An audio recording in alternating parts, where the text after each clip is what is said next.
Halo sahabat semua, sahabat belajar, bertemu kembali bersama saya di channel Mustafa SRG.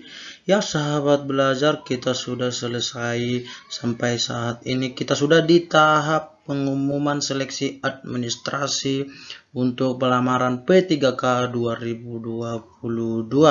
Saya ucapkan kepada sahabat semua untuk pelamar P1, P2, P3, P4 yang sudah lulus administrasi, semoga langkah selanjutnya bisa berjalan dengan lancar. Nah, kali ini kita akan menginformasikan informasi penting, yaitu langkah selanjutnya setelah lulus seleksi administrasi P3K 2022. Jadi bagi sahabat semua, bagi sahabat belajar pelamar P3K maupun itu P1, P2, P3, P4, jangan langsung lega, karena akan ada yaitu langkah seleksi yang akan kita lakukan setelah selesai pengumuman, setelah lulus seleksi administrasi P3K 2022. Nah, untuk sahabat semua silakan simak video ini dari awal sampai selesai supaya sahabat semua bisa memahami video ini dengan baik dan benar untuk langkah setelah lulus seleksi administrasi P3K 2022. Dan informasi ini sangat penting untuk sahabat semua. Ya, untuk sahabat semua, yaitu yang pertama, untuk pelamar prioritas pertama sesuai dengan jadwal sudah kita tahu ya. Jadi sebelumnya saya jelaskan untuk prioritas pertama itu yaitu pelamar yang sudah lulus passing grade di 2021, yaitu ini tidak perlu lagi untuk ujian, namun tinggal menunggu penempatan dari pemerintah, yaitu saya ucapkan selamat untuk P1. Saat ini kita sudah berada dalam tahap menunggu. Nah, yaitu jadwal yang akan dihadapi setelah ini untuk prioritas pertama yaitu pelamar yang sudah lulus passing grade 2021 tanpa ujian, langsung pengangkatan menjadi ASN, yaitu pengumuman hasil seleksi untuk P1, P2, P3 dan pelamar umum. Nah, sebelumnya untuk P2, P3 dan umum ini juga bersamaan dengan P1 dalam hal pengumuman hasil seleksi. Namun, sebelum sampai di sini nanti untuk P2 dan P3 atau pelamar umum masih ada tahap-tahapan yang akan diselesaikan oleh P2 dan P3, yaitu baik itu untuk seleksi ujian yang akan diselenggarakan ataupun penilaian kesesuaian untuk P2, P3. Nah, namun untuk P1 berarti tinggal menunggu, yaitu untuk melihat-lihat dulu atau memberikan sesuatu persiapan dalam hal melihat formasi-formasi, walaupun belum tahu di mana akan ditempatkan, namun sudah bisa agak lega karena tidak akan ada lagi ujian.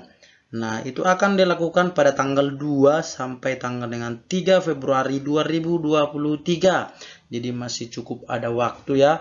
Untuk tahun depan adalah kabar bahagia untuk sahabat P1. Kabar bahagia untuk semua pelamar P1, yaitu karena sudah mendapatkan hasil seleksi, yaitu di mana akan ditempatkan di tanggal 2 sampai tanggal 3 Februari 2023. Silahkan dicatat tanggalnya ini. Nanti akan di sini juga setelah sudah hasil pengumuman untuk hasil seleksi, yaitu langkah selanjutnya untuk P1 jangan lupa untuk mengisi DRH, yaitu daftar riwayat hidup yang akan diisi oleh pelamar P1. Jadi saat ini pelamar P1 tinggal menunggu hasil seleksi dan setelah itu tinggal menunggu pengisian DRH untuk sahabat pelamar P1. Selanjutnya untuk prioritas kedua yaitu jadwal yang akan kita lihat, yang akan kita susul, yang sudah di depan kita setelah pengumuman seleksi administrasi ini bersamaan dengan P2 dan P3, yaitu sedang di tahap selanjutnya untuk penilaian kesesuaian oleh pengawas ataupun kepala sekolah, kemudian guru senior, kemudian juga untuk ini bersamaan untuk P2 dan P3 ya. Untuk pengawas, bagaimana nanti pengawas memberikan penilaian, kepala sekolah juga bagaimana kepala sekolah memberikan penilaian untuk guru, dan juga dengan penilaian dari guru senior, artinya guru yang ada di tempat instansi yang bersamaan mengajar di suatu instansi, dialah yang berhak juga untuk memberikan penilaian kesesuaian. Jadi mulai sekarang sudah bisa membuat persiapan untuk P2 dan P3. Karena itu nanti akan diselenggarakan pada tanggal 27 sampai dengan 28 November 2022. Artinya tahun ini.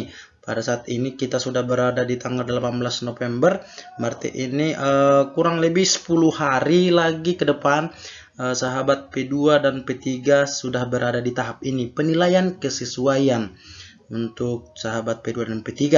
Nah, kemudian di sini juga ada penilaian kesesuaian oleh Dinas Pendidikan dan BKPSDM untuk P2 dan P3. Nah, yang pertama dari pengawas, kepala sekolah, dan guru senior. Kemudian juga ada penilaian kesesuaian oleh Dinas Pendidikan dan BKPSDM untuk P2 dan P3 pada tanggal 29 November sampai tanggal 3 Desember. Untuk P2 dan P3 harap dicatat tanggalnya agar tidak lupa dan agar bisa membuat persiapan dengan benar. Ya, silakan dicatat tanggalnya. Kemudian nanti akan ada penilaian kesesuaian seperti apa yang akan dihadapi oleh teman-teman P2 dan P3, yaitu penilaian kesesuaian tersebut baik itu dari pengawas, kepala sekolah, dan guru senior. Ada 4 dimensi yang akan dilakukan penilaian, seperti halnya yaitu kualifikasi akademik atau sertifikasi pendidik. Ini menjadi penilaian yang pertama untuk guru.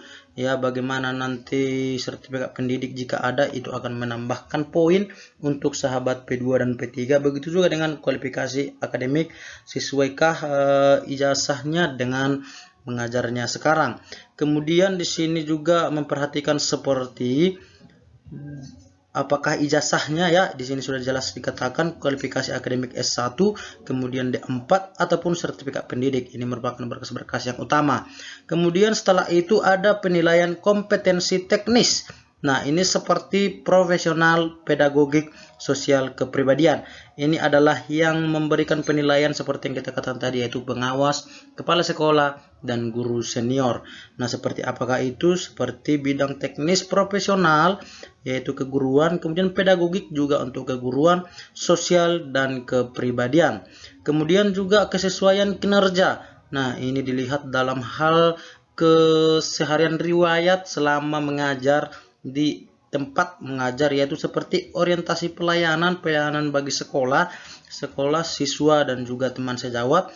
Kemudian komitmen apa saja yang perlu diperhatikan untuk di sekolah dari guru yang diuji. Kemudian juga inisiatif kerja. Ini juga dinilai untuk guru pelamar P2 dan P3. Kemudian bagaimana P2 dan P3 itu bekerja sama dalam hal penilaian kerjasama di tempat kerja atau instansi. Jadi harap pintar-pintar untuk P2 dan P3 dalam hal poin-poin 4 dimensi tersebut. Kemudian dimensi yang selanjutnya yaitu pemeriksaan latar belakang, baik itu apakah terlibat dalam perundungan, kemudian apakah terlibat dalam kekerasan seksual, dan kemudian penyalahgunaan narkotika, psikotropika, dan zat adiktif lainnya, dan kemudian intoleransi. Jadi hal-hal ini harap diperhatikan, jangan sampai terlibat. Kalau terlibat nanti jelas akan mengurangi poin untuk P2 dan P3. Nah, mulai sekarang sudah bisa melakukan persiapan apa-apa saja yang harus dipersiapkan untuk tanggal 27 sampai 28 November. Nah, ini waktu tidak lama lagi, yaitu tinggal 10 hari lagi. Nah, jika nanti sahabat semua sudah selesai di 4 dimensi ini, akan ada yaitu seleksi wawancara mempertimbangkan integritas dan moralitas. Nah, kemudian tidak lupa juga kita untuk pelamar umum atau P4. Pelamar umum atau P4 ini yaitu pelamar dari yang tidak masuk kategori passing grade ataupun tidak dari prioritas kedua. Ini kan THK 2. Kemudian juga untuk prioritas ketiga ini adalah guru honorer, ya, guru honorer yang sudah mengajar 3 tahun lebih di sekolah negeri ataupun yang sudah mengabdi 3 tahun lamanya atau paling rendah 3 tahun. Yaitu untuk pelamar umum ini yaitu pelamar yang tidak merupakan masuk dalam kategori P1, P2, P3. Nah, pelamar umum nanti pada tanggal yang sudah tertera, yaitu pada tanggal 14 sampai 18 Desember.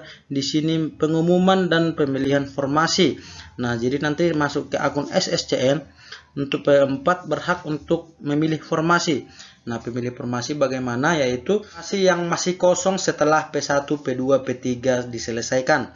Kemudian pengumuman daftar peserta, waktu dan tempat seleksi. Nah, di tanggal 14 sampai 18 ini nanti sudah ada, yaitu kartu ujian untuk sahabat P4 untuk dibawa dalam seleksi tempat seleksi dalam pelamar umum. Kemudian itu akan dilakukan pada tanggal 13 sampai 15 Januari 2023. Nah, pada tahun 2022 ini yang perlu disiapkan yaitu untuk melihat pengumuman dan pemilihan formasi di akun SSCASN 2022. Kemudian pelaksanaan seleksi kompetensi untuk pelamar umum. Nah, untuk pelamar umum ada pelaksanaan seleksi kompetensi itu akan dilakukan pada tanggal 16 sampai 21 Januari. Nah, silahkan untuk pelamar umum atau P4 mencatat tanggal ini supaya pelamar umum atau P4 bisa mempersiapkan diri sebaik mungkin mulai dari sekarang. Tetap semangat untuk sahabat semua. Di sini informasi yang bisa kita sampaikan bagi sahabat P1, P2, P3, yaitu setelah pengumuman seleksi administrasi apa yang dilakukan. Semoga bermanfaat. Semoga informasi ini bermanfaat untuk sahabat semua. Salam sahabat belajar, salam sukses.